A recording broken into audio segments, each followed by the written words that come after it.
শয়তান আল্লাহকে চ্যালেঞ্জ দিয়েছিল, আল্লাহ আপনি তো জান্নাতে ঢোকাতে পারবেন না, এতগুলো জান্নাত কেন বানালেন? জাহান্নাম আরো বেশি হলে ভালো হতো। আল্লাহ বললেন কেন? শয়তান বলে, আল্লাহ এই সবগুলারে আমি ওয়াসওয়াসা দিয়ে মুনাফিক বানিয়ে নাস্তিক বানিয়ে জাহান্নামে ঢুকাবো।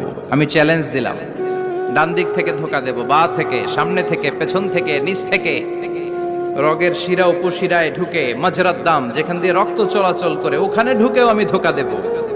তো আপনি জান্নাতে ঢুকাবেন কেমনে? আল্লাহ বললেন, তুমি আমারও চ্যালেঞ্জ দাও, এত বড় সাহস?